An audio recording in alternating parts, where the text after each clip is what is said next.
The small boy's sobs cut through the evening air like a knife. Asha Phillips was exhausted, her feet aching from an 8-hour shift at Sullivan's diner, but she couldn't walk past the child huddled against the brick wall of a closed storefront. He couldn't have been more than 6 or 7, his face buried in his knees, his small shoulders shaking. "Hey, sweetie," she said softly, crouching down despite her protesting muscles. "Are you okay? Where are your parents?" The boy looked up, tear-streaked face showing fear and exhaustion.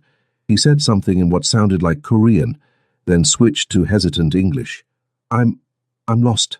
I'm hungry." Asha's heart clenched. She glanced around the darkening street, but saw no frantic parents searching, just a lost, scared child who needed help. "Okay, baby. It's okay. Let's get you something to eat and we'll find your family, I promise." She had no idea that this simple act of kindness would change her life forever, that the child clinging to her hand was Nam Yeon-jun, son of one of the most dangerous men in the city, and that right now, Jang Woo-sung was tearing Atlanta apart, looking for him.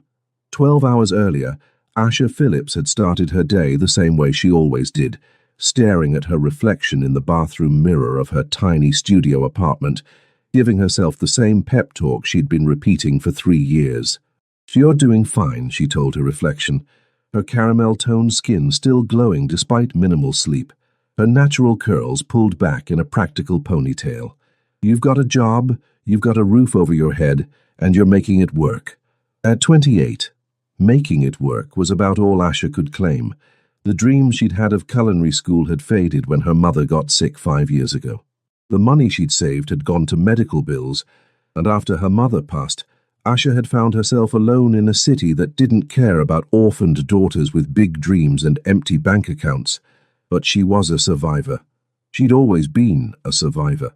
Sullivan's diner wasn't glamorous, but Mr. Frank Sullivan was a decent boss. The tips were steady, and the regulars were kind. Asha had built a life. Small, simple, but hers. "Girl, you look dead on your feet," Chantel Dixon said when Asha arrived for her shift. Chantel had been her best friend since high school, one of the few constants in Asha's chaotic life. "You pick up that double shift again?" "Rent's due Friday," Asha said simply, tying her apron. "And Mrs. Chen upstairs needs help with her groceries this week. I'm not going to say no to extra hours." Chantel shook her head, affection mixing with exasperation. "You and your bleeding heart. One of these days you're going to need to learn to say no." "One of these days," Asha agreed with a tired smile. "But not today." The shift blurred into the familiar rhythm of orders called plates delivered, coffee poured, smiles maintained, even when her feet screamed and her back ached.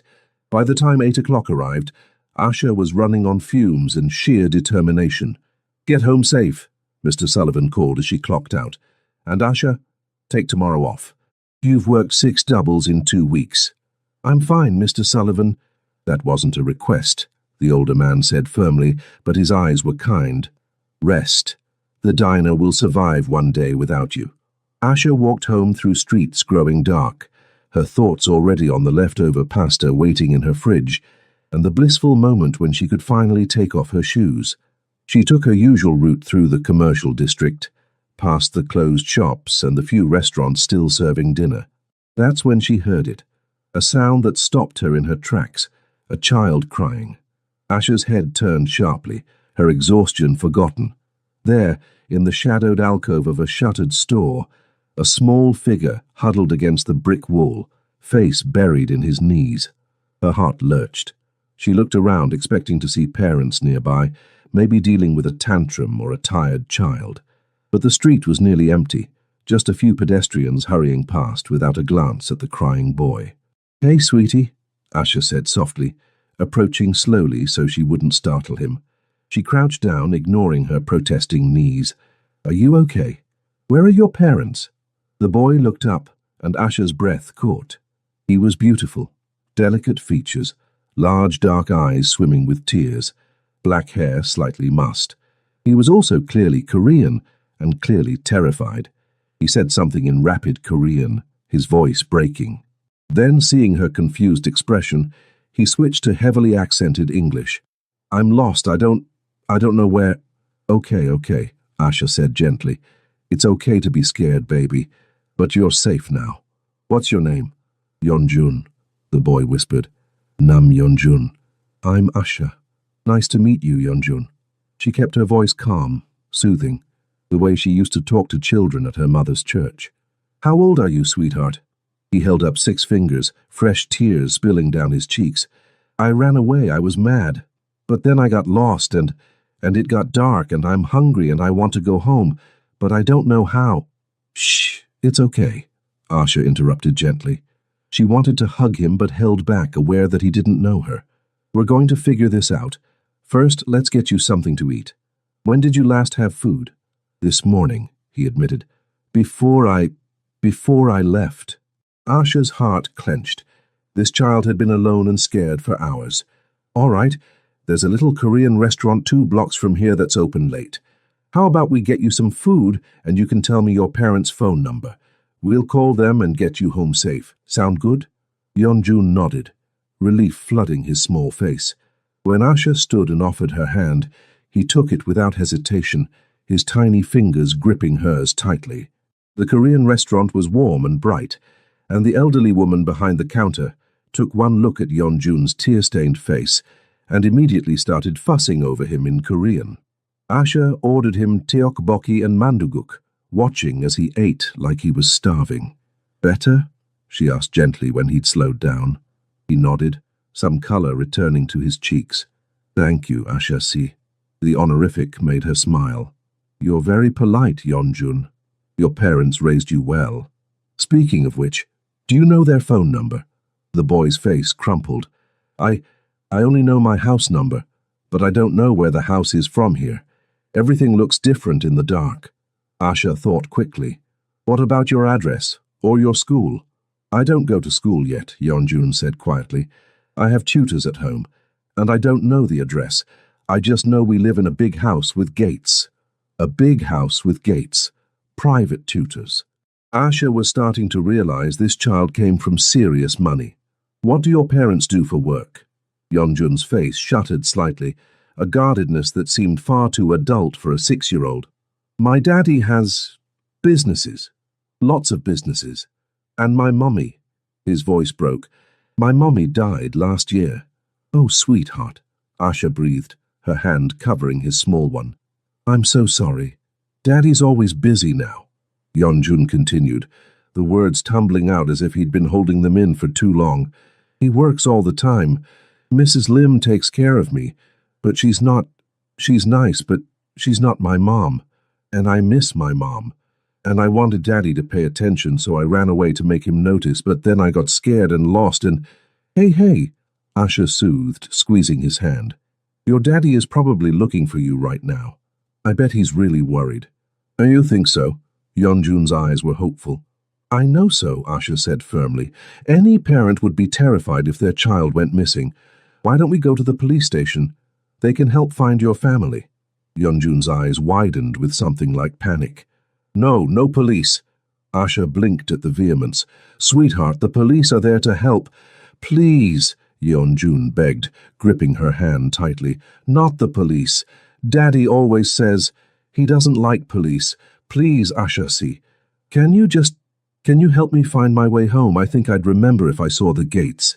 Warning bells rang in Asha's mind, but looking at this scared, exhausted child, she couldn't bring herself to force him into something that clearly terrified him. Okay, she said slowly. No police. But Yeonjun, I need you to think really hard. Is there anything you remember about where you live? Any stores nearby? Parks? The boy's face scrunched in concentration. There's a big park with a fountain. And really tall buildings. Shiny ones. Midtown. Possibly Buckhead. Those were the expensive areas. Asha made a decision that probably wasn't her smartest, but her heart was ruling her head. I'll tell you what. It's getting late and you're tired. How about you come to my apartment for tonight? It's small, but it's safe and warm. Tomorrow morning when it's light, we'll drive around until you recognize something. Okay? Yeonjun looked up at her with complete trust that made Asha's heart ache. Okay, thank you for taking care of me. Of course, baby, she said softly. Come on, let's get you home. What Asha didn't know, what she couldn't have known, was that across the city, in a mansion with iron gates and security cameras, Jiang Wusang was in the middle of the worst hours of his life. His son was missing. "Every available man is searching," Cha Donghyun reported, his usually calm face tight with stress. "We've checked every location within a 5-mile radius. Police scanners show no reports matching Yeonjun's description. Traffic cameras, not good enough." Wusang cut him off, his voice dangerously low. He stood at the window of his office, hands clenched behind his back to hide their shaking. "My 6-year-old son has been missing for 8 hours.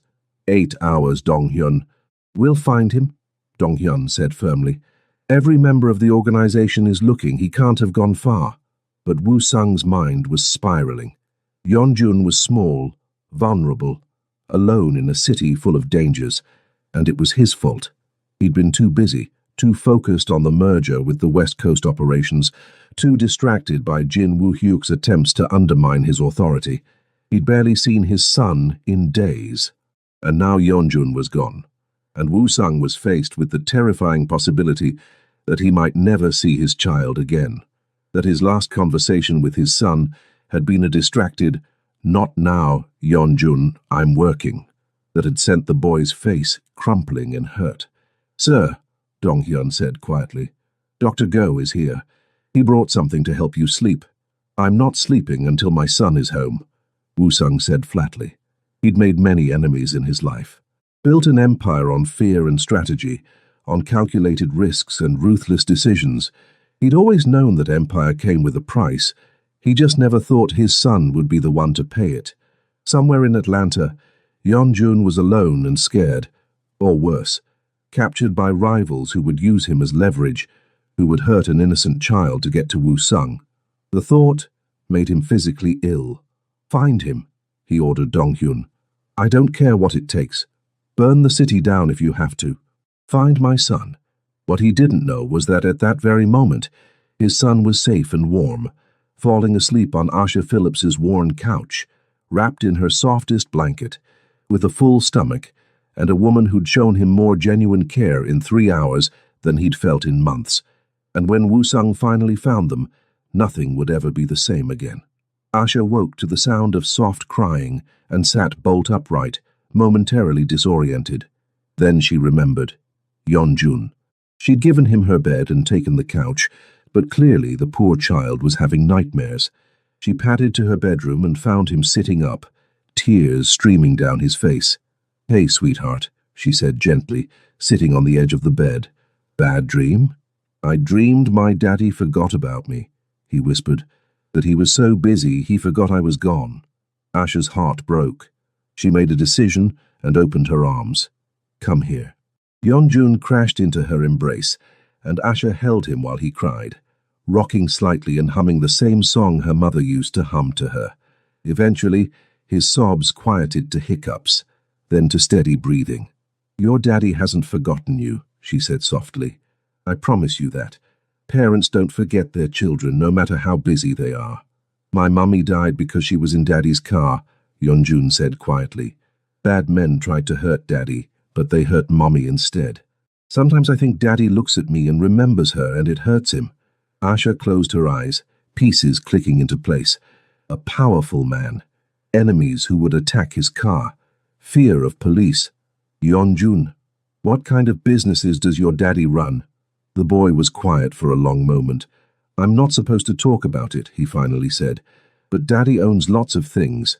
Buildings and clubs and other things. People are scared of him, but he's not scary to me. He's just sad and busy." Asha's instincts were screaming warnings, but she pushed them aside. Tomorrow she'd get this child home. Whatever his father was involved in, it wasn't Yeonjun's fault. He was just a lonely little boy who missed his mother and wanted his father's attention. "Try to sleep," she said gently. "Would you like me to stay with you?" Yeonjun nodded, and Asha settled beside him on top of the covers. Within minutes, he was asleep again, one small hand curled around her fingers. She should have been afraid, should have been questioning her decision to bring a stranger's child to her home, but looking at his peaceful face, All she felt was a fierce protectiveness. Morning came too quickly. Asha made Yeonjun breakfast, scrambled eggs and toast, which he ate with good appetite, and they prepared to drive around looking for landmarks he might recognize. "Asha, see," Yeonjun said as she gathered her keys. "Why are you being so nice to me? You don't even know me." She crouched to his level, meeting his serious dark eyes. "Because you needed help, baby. And because every child deserves to be safe and cared for. That's what my mama taught me." "She sounds like she was nice," Yeonjun said wistfully. "Like my mommy." "She was the best," Asha agreed. "Just like I bet your mommy was." They were heading out the door when Asha's phone rang. "Chantel." "Girl, where are you?" her friend demanded.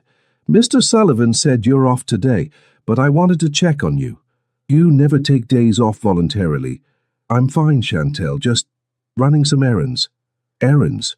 What kind of—" Chantel paused. "Asha Phillips, why do you sound weird? What's going on?" Asha sighed. "I'll explain later, I promise. I just need to—" "Is someone there with you?" Chantel's voice sharpened with concern. "Are you in trouble?" No, I'm fine. I'm just helping someone and—" "Helping who?" Asha looked at Yeonjun, who was watching her with curious eyes. "A friend. I'll call you later, Chantel. I promise I'm safe." She hung up before Chantel could interrogate her further. "Come on, sweetheart, let's find your home." They drove through Atlanta's streets as Yeonjun pressed his face to the window, looking for familiar landmarks. Asha took him through Midtown Buckhead, even parts of Brookhaven, anywhere with the big houses with gates he'd described. "There!" Yeonjun suddenly shouted as they turned onto a tree-lined street in Buckhead. "Those gates, I know those gates." Asha's stomach dropped as she saw what he was pointing to. Massive iron gates flanked by stone pillars, a guardhouse visible just inside. Behind them, a mansion that could only be called palatial rose among manicured grounds. This wasn't just wealth, this was serious, serious money. "You live here?" she asked weakly. "Yes." Yeonjun was bouncing in his seat. "That's home. You found it." Asha pulled up to the gate, her heart pounding. A security guard emerged from the guardhouse, his hand moving to something at his waist. A gun, she realized with a jolt. Then he saw Yeonjun and his eyes went wide. He immediately spoke into a radio in rapid Korean, and the gates began swinging open. "Ma'am, please pull through," the guard said, his English accented but clear. His eyes were scanning the car, landing on Asha with undisguised suspicion. "Park in the circular drive. Don't leave the vehicle until instructed." Asha's hands were shaking as she drove through the gates. The driveway curved through landscaped grounds before opening onto a circular drive in front of a house that looked more like a luxury hotel than a home. And standing on the steps, surrounded by what looked like a small army of men in dark suits, was the most intimidating man Asha had ever seen. He was tall, powerfully built, despite a lean frame, with sharp features and eyes that seemed to burn with intensity even from a distance. His black hair was perfectly styled, and he wore a black suit with a crisp white shirt, the top 4 buttons undone in a style that should have looked casual, but instead seemed deliberately commanding. On the side of his neck, she could see the edge of a tattoo, Korean characters in elegant script. This was Yeonjun's father, and every instinct in Asha's body was screaming that she was in way over her head. The man, Jang Woo-sung, though she didn't know his name yet, moved toward the car with controlled speed. He yanked open the back door and Yeonjun tumbled out, throwing himself at his father. Daddy, I'm sorry.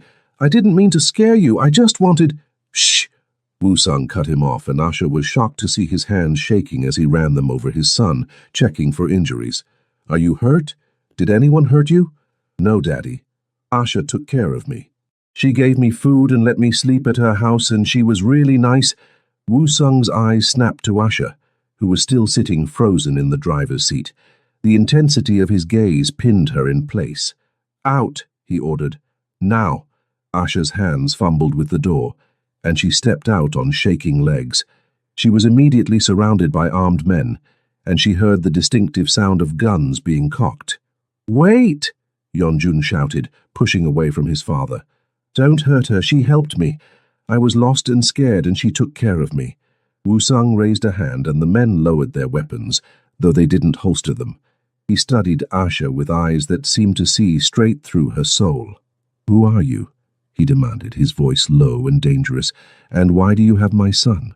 Asha found her voice, though it came out shakier than she'd like. "My name is Asha Phillips. I'm a waitress. I found Yeonjun on the street last night, crying and alone. He was lost and hungry, so I fed him and gave him a safe place to sleep. This morning we drove around until he recognized your gates." Wusung's eyes narrowed. "You expect me to believe you just happened to find my son, that this wasn't some elaborate scheme?" "Scheme?" Asha's fear was rapidly being replaced by indignation. "What kind of scheme involves feeding a scared child and making sure he's safe? I was trying to get him home." "Daddy, please," Yeonjun pleaded, grabbing his father's hand. "Asha didn't know who I was. I didn't tell her your name or anything. She was just nice because I needed help. Don't be mad at her." Something in Wusung's expression shifted as he looked between his son and this woman who'd appeared out of nowhere. Yeonjun was defending her. His son, who'd been taught from birth to be cautious of strangers, who'd been surrounded by bodyguards and warned constantly about the dangers of his position, was defending this woman. "Cha," he said quietly, and one of the men stepped forward. "Background check now. I want to know everything about her." "Yes, sir." "Wait," Asha protested. "You can't just—" "I can do whatever I want." Wusung cut her off, his voice like ice. "My son was missing for 12 hours. He reappears with a woman I've never met, who conveniently found him on the street. You'll forgive me if I'm not immediately trusting." He had a point, Asha realized. From his perspective, this did look suspicious. She took a breath, trying to calm her racing heart. "Fine. Run your background check. You'll find I'm exactly who I say I am. A waitress who works doubles to make rent and couldn't walk past a crying child. Now, if you're done with me, I have to get to work." "You're not going anywhere," Wusung said flatly. "Not until I'm satisfied about who you are and what you want." "I don't want anything," Asha's temper flared. "I just wanted to make sure a lost child got home safe." "Which I did. So unless you're planning to kidnap me or shoot me, both of which seem like possibilities given the small army you've got here, I'd like to leave." Several of the guards shifted uncomfortably. Apparently people didn't usually talk to Jang Wusung that way. Wusung's eyes flashed with something, surprise maybe or annoyance. "Mrs. Lim," he called, and an older Korean woman hurried out of the house. "Take Yeonjun inside, feed him, let doctor go, examine him, then put him to bed." "No!" Yeonjun protested. "I want to stay with Asha." "Yeonjun," Wusung's voice was firm but not unkind. "Go with Mrs. Lim. Now." The boy looked between his father and Asha, his eyes filling with tears. "You'll stay?" he asked Asha. "Please, just a little bit." Asha's heart melted despite her fear and anger. "I'll stay until your dad says I can go," she promised. "I won't leave without saying goodbye, okay?" Satisfied, Yeonjun allowed Mrs. Lim to lead him inside, though he kept looking back at Asha until the door closed behind him, leaving Asha alone with Jang Wusung and his very armed, very intimidating associates. "Inside," Wusung ordered, gesturing to the house. "We need to talk." "I don't think—" "That wasn't a request, Miss Phillips." Asha's jaw clenched, but she followed him into the mansion, acutely aware of the guards flanking her. The interior was as opulent as she'd expected. Marble floors, crystal chandeliers, artwork that probably cost more than she'd earn in 10 years. Wusung led her to an office that was somehow both luxurious and coldly intimidating. He gestured to a chair across from his massive desk. "Sit." "I'd rather stand." "Sit," he repeated, and something in his tone made her obey. He settled into his own chair, steepling his fingers as he studied her. This close, Asha could see the exhaustion in his face, the shadows under his eyes, the tension in his jaw. This was a man who'd spent the night in hell, she realized, a father who'd thought he'd lost his child. "Tell me everything," he said. "From the moment you saw Yeonjun, every detail." So she did. She recounted finding the boy crying, feeding him, taking him to her apartment when he refused to go to the police, their morning drive to find his home. Wu Sung listened without interruption, his expression unreadable. "He told you about his mother?" Wu Sung asked when she finished. "That she died and that—" Asha hesitated, then decided on honesty. "That she was killed because of you. He said bad men were trying to hurt you." Wu Sung's expression went very, very cold. "I see. What else did my son tell you about me? That you're busy, that you own lots of businesses, that people are scared of you." Asha met his eyes. "He also said you're not scary to him, that you're just sad." Something flickered in Wu Sung's face. Pain, quickly masked. "My son talks too much." "Your son is lonely and grieving," Asha shot back. "He ran away because he wanted your attention. Did you know that? He said he thought if he disappeared, you'd finally notice him." The words hit their mark. Wu Sung's hands clenched on the desk. "You know nothing about my relationship with my son. I know he cried himself to sleep last night, worrying that you'd forgotten about him," Asha said quietly. "I know he's 6 years old and carrying grief that would break most adults. And I know that whatever business you're in, it cost him his mother, and it's costing him his father too." "Careful, Ms. Phillips," Wu Sung warned, his voice dangerously soft. "You're in my home, surrounded by my people. Insulting me is unwise." "Then shoot me," Asha said, surprising herself with her boldness. "But it won't change the truth. That little boy loves you and needs you, and you're so caught up in your empire that you're losing him." For a long moment, Wu Sung just stared at her. Then unexpectedly he laughed, a short, bitter sound. "You're either incredibly brave or incredibly foolish." "Probably foolish," Asha admitted. "But I spent 12 hours with your son. I saw how hurt he is, how much he misses you, and I can't just walk away without saying something, even knowing what I am." Wu Sung's eyes bored into hers. "Make no mistake, Miss Phillips. I am not a good man. I've built my empire on fear and blood. People are right to be scared of me." "I'm terrified of you," Asha said honestly. "But Yeonjun isn't, and maybe that's because he sees something in you that you've forgotten exists." Before Wu Sung could respond, there was a knock at the door. Cha Dong-hyun entered, tablet in hand. "Background check is complete, sir." "And?" Wu Sung didn't take his eyes off Asha. "She's exactly who she says she is," Dong-hyun reported. "Asha Marie Phillips, 28, orphaned 5 years ago, works at Sullivan's Diner in Midtown. No criminal record, no debts beyond normal living expenses, no connections to any rival organizations, known in her building for helping elderly neighbors with groceries and errands. Mr. Sullivan describes her as the most reliable employee I've ever had, and too kind for her own good." Asha felt vindicated despite her fear. "Satisfied?" Wu Sung leaned back in his chair, reassessing her. "Why didn't you take him to the police?" "He begged me not to. He was terrified of the idea. I figured he had his reasons." "Smart reasons," Wu Sung murmured. "The police in this city are either in my pocket or in my enemies'. Either way, they would have used him as leverage." Asha's blood ran cold. What exactly do you do?" "Nothing you need to know about," Wu Sung said firmly. He stood, walking around the desk to lean against it, studying her from this new angle.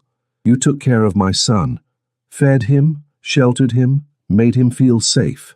Why?" "Because he needed help," Asha said simply.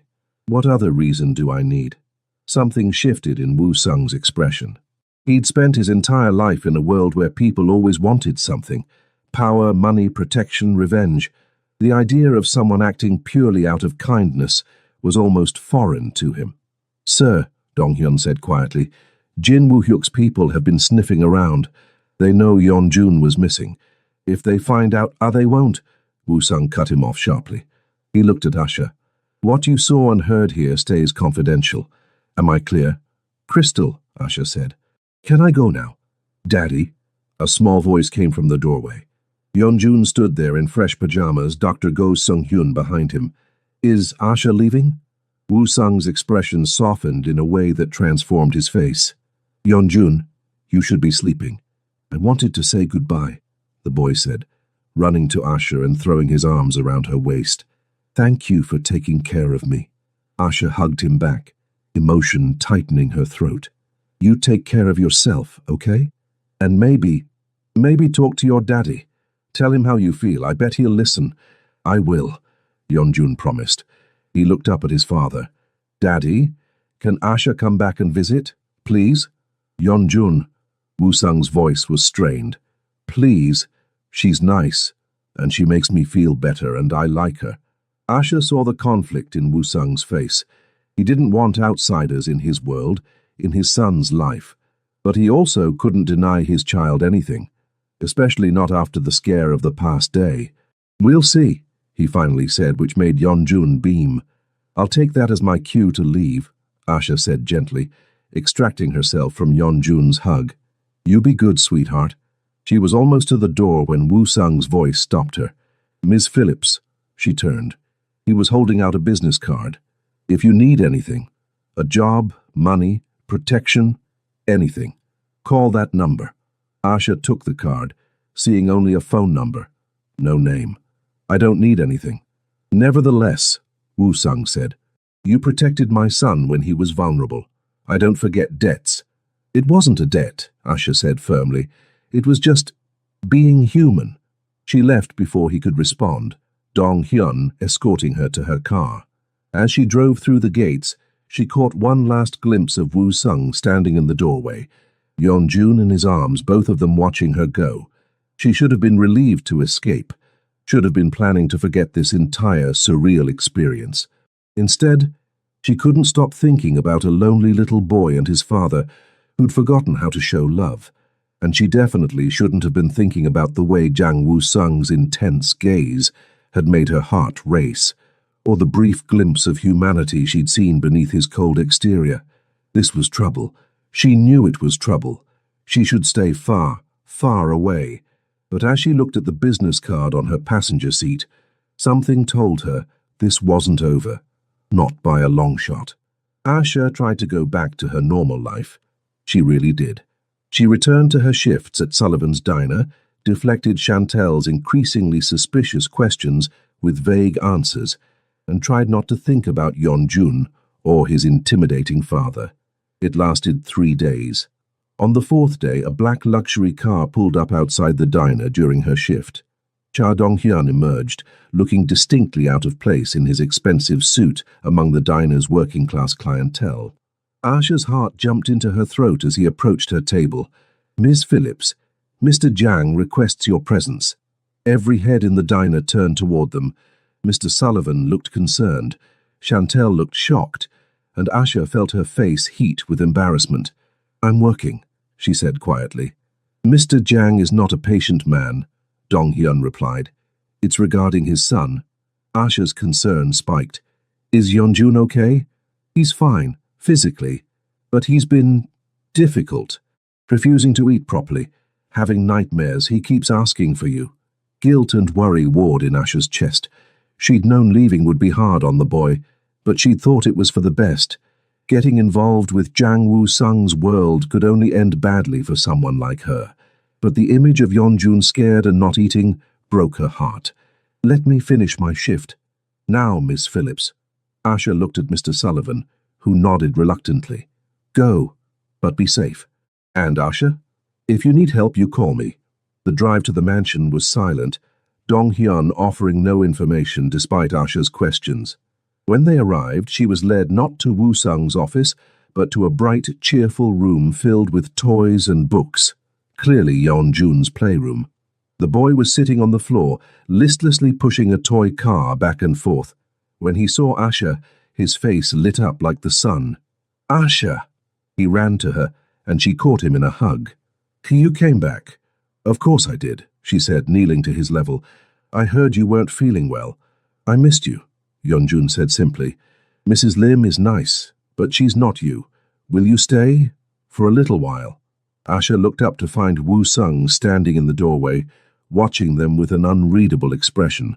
He was dressed more casually today, black pants and a black button-up shirt with those same 4 buttons undone, revealing the edge of his tattoo and the toned chest beneath. She forced herself to look away. I can stay for a bit. What followed was one of the strangest afternoons of Asha's life.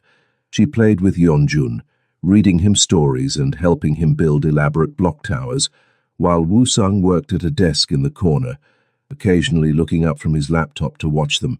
The domesticity of it was surreal. Here she was in the home of a man who was clearly involved in organized crime, playing with his son, while he conducted probably illegal business just feet away. Asha, can you teach me to cook? Yeonjun asked suddenly. You said your mama taught you. I want to learn too. Oh, sweetheart, I don't think... The kitchen is fully equipped, Woo-sung said, making them both turn. Mrs. Lim won't mind, if you're willing.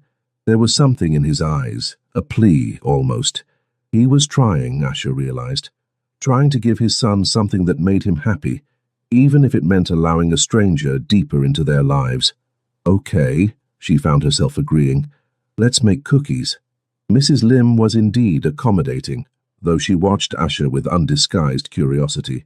Yeonjun was delighted, carefully measuring flour while Asha guided his hands, laughing when he got it on his nose. Woo-sung appeared in the kitchen doorway, and Asha was struck by the longing in his expression as he watched his son. When was the last time he'd seen Yeonjun this happy? You should join us, Asha said impulsively. I don't cook, Woo-sung said stiffly. Then learn, Asha challenged. Your son would love it. Daddy, please, Yeonjun begged. Please help us. Woo-sung hesitated, clearly torn between his instinct to maintain distance and his desire to make his son happy. Finally, he stepped into the kitchen, and Yeonjun's delighted squeal made Asha smile. Watching Jang Woo-sung, crime lord, feared leader, dangerous man, carefully measuring chocolate chips under his son's excited direction was something Asha would never forget. He was terrible at it, too precise and controlled, and when flour exploded from the mixer because he'd set it too high, both Asha and Yeonjun dissolved into laughter. For just a moment, Woo-sung looked annoyed. Then, incredibly, he smiled. A real, genuine smile that transformed his entire face. Asha's breath caught. He was devastatingly handsome when he smiled. Their eyes met across the kitchen, and something passed between them. Recognition, attraction, danger. Woo-sung's smile faded, replaced by that intense look that made Asha's pulse race. Daddy, you're doing it wrong, Yeonjun giggled, breaking the moment. Like this. The cookies were lopsided and slightly burnt, but Yeonjun declared them the best cookies ever made. As they ate them in the kitchen, Asha felt an ache in her chest. This simple moment of warmth and laughter, this was what Yeonjun needed, what he'd been missing. Thank you, Woo-sung said quietly when Yeonjun ran off to show Mrs. Lim his favorite cookie. For coming, for this. He's a good kid, Asha said. He deserves to be happy. He does, Woo-sung agreed. His hand moved as if to touch her, then stopped, falling back to his side. You're good with him. Natural. I always wanted kids, Asha admitted. Someday, when I can afford to give them a good life. What kind of life do you want? The question was oddly intimate, Woo-sung's dark eyes searching hers. Simple, Asha said. Safe, honest. Everything this, she gestured around, isn't fair, Woo-sung said, but there was something like regret in his voice. You should know Jin Woo-hyuk has been making moves, asking questions. If he finds out about you, I'm nobody, Asha interrupted. Why would he care about me? Because my son cares about you, Woo-sung said bluntly, which means your leverage, a vulnerability. In my world, Miss Phillips, that makes you a target. Fear trickled down Asha's spine. Are you telling me I'm in danger because I was kind to a child? I'm telling you that kindness in my world has consequences, Woo-sung said. I can offer you protection. Guards, a secure apartment, money. I don't want your money or your protection, Asha said firmly. I just want to live my life. Then you should walk away now, Woo-sung said, but there was no conviction in his voice. Stop coming here, stop seeing Yeonjun, it would be safer for everyone. Is that what you want? Asha challenged. To tell your son that the one person who's made him smile in months can't see him anymore because of your enemies? Woo-sung's jaw clenched. What I want is irrelevant. What's safe is what matters.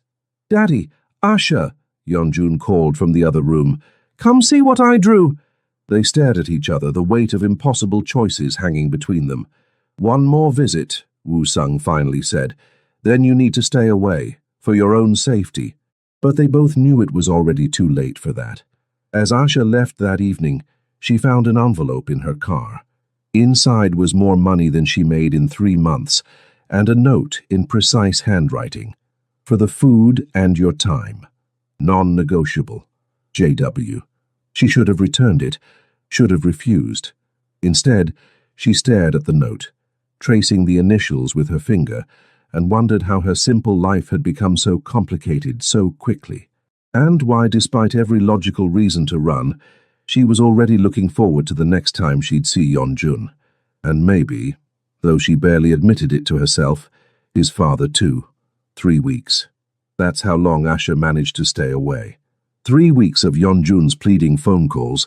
Woo-sung had apparently given him a phone just to call her, of Dong-hyun appearing at the diner with urgent requests that always seemed to involve checking on the boy, of mysterious deposits in her bank account that she couldn't return because they came from untraceable sources. 3 weeks of lying to Chantel, of jumping at shadows, of finding fresh flowers on her doorstep with no note, but knowing exactly who sent them. 3 weeks of trying not to think about dark eyes and rare smiles, and the way her heart raced when Jang Woo-sung looked at her, like she was something precious and dangerous all at once. It ended on a Tuesday night, when she got home from work to find Dong-hyun waiting at her door, his usually composed face tight with urgency. "Miss Phillips, you need to come with me now. Is it Yeonjun? Is he hurt? He's safe. But there's been an incident. Mr. Jang requests your presence." 20 minutes later, Asha was back at the mansion, being led to Woo-sung's office. He stood with his back to the door, staring out the window, and she could see the tension in his shoulders. "What happened?" she asked. He turned and she gasped. His knuckles were split and bleeding, his shirt had blood on it, and there was a coldness in his eyes that terrified her. "Jin Woo-hyuk sent a message," he said flatly. "He knows about you, knows that Yeonjun cares about you. He's threatened to use that against me." Asha's blood ran cold. "What kind of message?" "The kind delivered with bodies," Woo-sung said, and his voice was devoid of emotion. "2 of my men. He left a note saying next time it would be someone I actually cared about, and you think he means me." "I know he means you," Woo-sung corrected. "Or Yeonjun. He's testing me, seeing how far he can push before I break. Then I'll disappear," Asha said immediately. "I'll leave Atlanta, go somewhere far away." "Too late," Woo-sung cut her off. "He's already had you followed. He knows where you live, where you work, who your friends are. Running would only confirm your importance. Then what do we do?" "We?" Woo-sung's eyes sharpened. "There is no we, Miss Phillips. This is my world, my war. You're an innocent bystander who got caught in crossfire." "An innocent bystander your son loves," Asha shot back. "An innocent bystander who's apparently now a target because I fed a hungry child. So yes, we. What do we do?" For a long moment, Woo-sung just stared at her. Then, unexpectedly, he crossed the room and cupped her face in his hands. Those same hands that were bruised from violence, now touching her with infinite gentleness. "You should be running," he said quietly. "You should be terrified of me, of this situation. Any sane person would be." "I am terrified," Asha whispered. "But I'm not running. Not if it means Yeonjun gets hurt. Not if it means you face this alone." "Why?" The question was raw, vulnerable. "Why do you care?" "Because Yeonjun needs you," Asha said. "And maybe you need someone too. Someone who sees the man, not the monster." "I am a monster," Woo-sung said harshly. "I've killed people, Asha. Destroyed lives. Built an empire on fear and blood. You've seen the edges of my world, but the depths would horrify you." "Then show me," Asha challenged. "Show me the worst of you. Let me decide what I can handle." Something broke in Woo-sung's expression. He kissed her, fierce and desperate, a drowning man reaching for air. Asha gasped against his mouth but didn't pull away, her hands fisting in his shirt as she kissed him back. It was electric, terrifying, wrong in every way, and yet feeling more right than anything in Asha's life. When they finally broke apart, both breathing hard, Wu-sung rested his forehead against hers. "This is insane." "Completely," Asha agreed. "But what do we do about Jin Woo-hyuk?" "We end this," Wu-sung said, and there was steel in his voice. "But I need you to trust me. Can you do that?" "I don't know," Asha said honestly, "but I'm willing to try." What followed was a week of careful planning. Wu-sung explained his strategy. Use Asha's apparent vulnerability to draw Jin Woo-hyuk out, then eliminate the threat permanently. It was dangerous, terrifying, and required Asha to trust a man she barely knew with her life. But every time she wavered, she thought of Yeonjun, of the little boy who'd cried in her arms, who called her twice a day just to tell her about his day, who'd started calling her Asha Ioma when he thought no one was listening. She couldn't let Jin Woo-hyuk hurt him, even if it meant risking everything. The night of the operation, Asha was dressed in an elegant dress, Wu-sung's insistence, making her look like she belonged at his side. She was to attend a business dinner with him, a public declaration that she mattered to him. Bait for the trap. "You don't have to do this," Wu-sung said for the 100th time as they prepared to leave. "I can find another way." "No," Asha said firmly. "We end this tonight. For Yeonjun." "For Yeonjun," Wu-sung echoed. Then quieter, "And for you, you've become—" He stopped, shook his head. "Important. To both of us."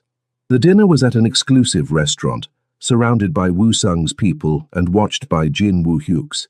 Asha could feel eyes on her all night, assessing, calculating.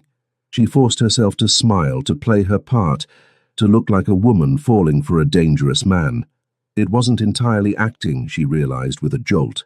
The attack came as they left the restaurant. 3 cars blocked the street, armed men emerging. But Wu-sung had anticipated this. His own people were already in position. "Stay behind me," Wu-sung ordered, pushing Asha behind his body. "Dong-hyun, get her to the car."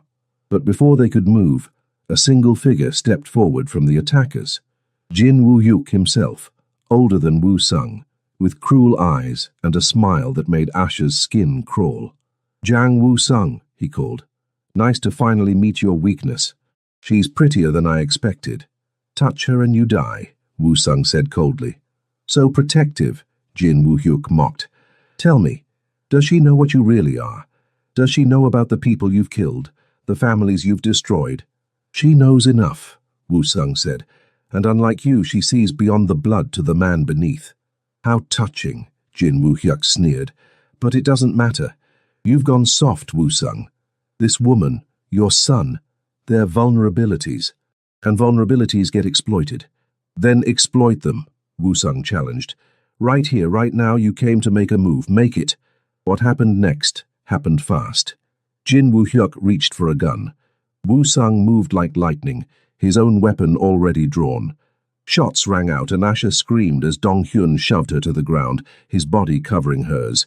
When the shooting stopped, Jin Woo-hyuk was on the ground, bleeding from his shoulder. Wu-sung stood over him, gun trained on his head. "Have you made a mistake tonight?" Wu-sung said, his voice like death itself. "You threatened my family. There's no coming back from that." "You won't kill me," Jin Woo-hyuk gasped. "Too many witnesses. Too much heat." "You're right," Wu-sung said. "I won't kill you, but I will make sure you never threaten anyone I love again." He made a gesture, and his men surrounded Jin Woo-hyuk. "Take him," Wu-sung ordered. "Let the elders deal with him. He's violated every code we have."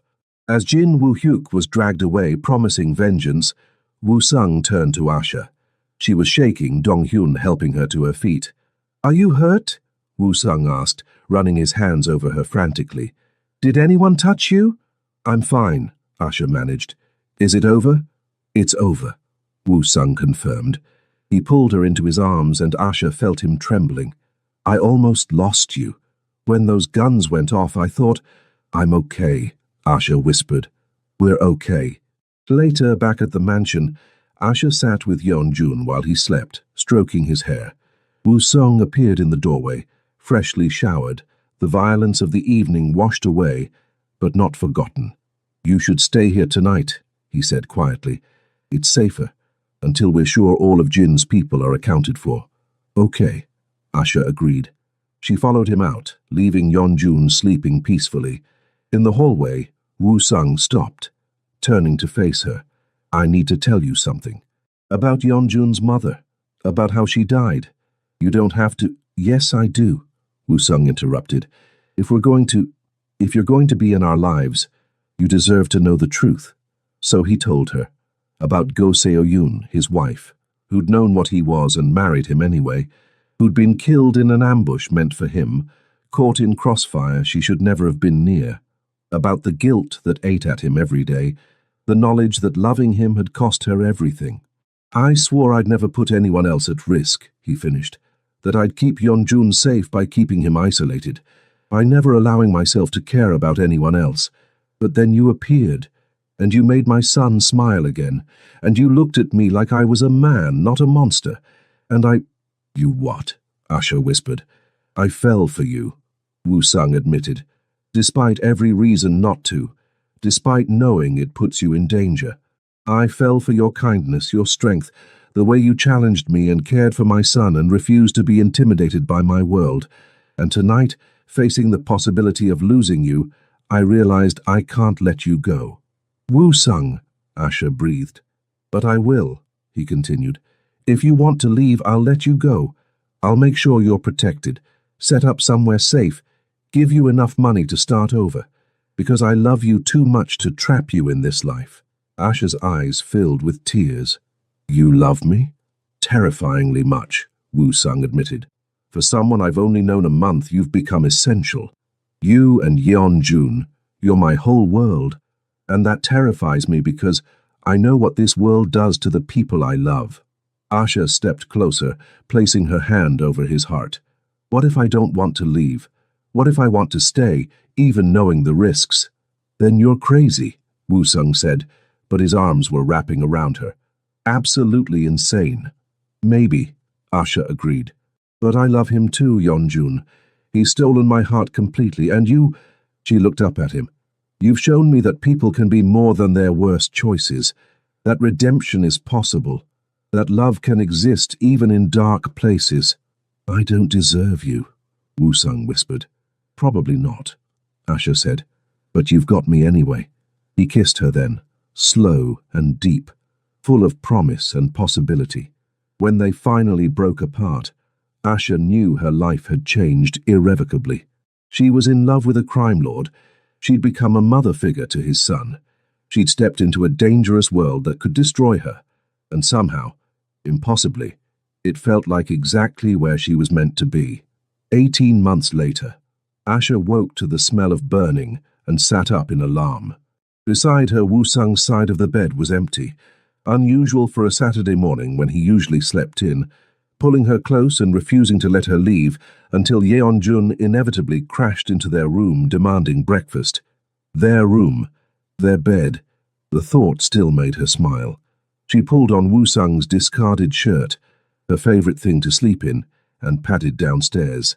The sight that greeted her in the kitchen made her heart squeeze with love.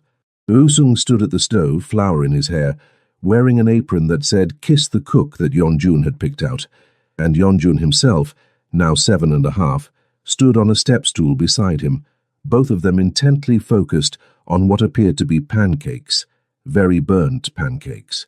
We wanted to surprise you, Yeonjun announced when he saw her, his face breaking into that smile that always reminded her of why she'd fallen into this life in the first place. For your birthday. My birthday's not until next week, Asha laughed. We're practicing, Woo-sung said dryly, scraping a particularly charred pancake into the trash. Apparently I'm still terrible at cooking. You're getting better, Asha assured him, coming to wrap her arms around his waist from behind. She pressed a kiss to his shoulder blade, right over where she knew the full dragon tattoo spread across his back, a recent addition, with Yeonjun's birth date and her name hidden in the design in subtle Korean characters. Yoma, can you help? Yeonjun asked, and Asha's heart still fluttered every time he called her that. They'd married 6 months ago, a small ceremony with just close friends and family, Yeonjun serving as best man and ring-bearer, his proud grin outshining everything. Of course, baby, she said, moving to the stove. Together, the three of them made a fresh batch of pancakes, edible ones this time, while Wu Sung told them about the new community center he was opening in the neighborhood where he grew up. That was the other change. Slowly, carefully, Wu Sung had been transitioning his empire toward legitimacy. It wasn't complete, probably would never be completely clean, but he'd shut down the more violent operations, focused on legal businesses, and started using his money and influence for good. For you, he'd told Asha one night, and for him. So Yeonjun can be proud of his father. So I can be the man you see when you look at me. After Jin Woo-hyuk had been expelled from the organization for violating codes, other rivals had backed down. Wu Sung's reputation, combined with his strategic alliances, had brought a fragile peace. They still had security, probably always would, but Asha no longer jumped at shadows. "Daddy, can we go to the park after breakfast?" Yeonjun asked, "and maybe stop at Auntie Chantel's store?" "If your Yama wants to," Wu Sung said, his hand finding Asha's. Chantel had been skeptical at first, when Asha had finally explained everything. But seeing how happy Asha was, how good Wu Sung was with Yeonjun, how the dangerous crime lord became soft and gentle around his family, she'd eventually accepted it. Now she was Yeonjun's favorite aunt, and the only person outside the organization who could make Wu Sung laugh with her blunt observations. "We can go to the park," Asha agreed. She looked at her family, her husband, her son in all but biology, and felt overwhelming gratitude. Her life hadn't turned out anything like she'd planned. She'd gone from struggling waitress to wife of one of Atlanta's most powerful men, from lonely orphan to mother to the sweetest boy she'd ever known, from someone who lived in fear of not making rent to someone who could help others, who ran a charity foundation in her mother's name, who'd found purpose and love in the most unexpected place. "Thank you," Wu Sung said softly, pulling her aside while Yeonjun set the table. "For what?" "For giving food to a crying child," he said, "for not running when you should have, for loving us when we didn't deserve it, for saving us both." "You saved me too," Asha whispered. "You gave me a family, a home, a purpose, love I never thought I'd find." "I love you," Wu Sung said, kissing her forehead, her cheeks, her lips. "So much it sometimes terrifies me." "I love you too," Asha said. "Both of you, my boys." "Guys," Yeonjun called. "The pancakes are getting cold." They joined him at the table, the one Wu Sung had commissioned specifically for their family, made from reclaimed wood from the church where Asha's mother used to take her. A connection between her past and her present, between the woman who taught her kindness and the family she'd built with that kindness. As they ate breakfast together, Yeonjun chattering about his upcoming science project, Wu Sung's hand warm in hers, Asha thought about that night 18 months ago, when she'd found a lost, crying child and made a choice to help. She'd had no idea that choice would change her entire life, that the hungry child would lead her to a man who'd become her whole world, that showing simple compassion would result in a love story she never could have imagined. But looking at her family now, safe, happy, together, she wouldn't change a single moment. Sometimes the most dangerous choices lead to the most beautiful outcomes. Sometimes love finds you in the darkest places, and sometimes saving someone else is exactly how you save yourself. "What are you thinking about?" Wu Sung asked softly, squeezing her hand. "Just that I gave food to a crying child," Asha said, smiling. "And he gave me everything."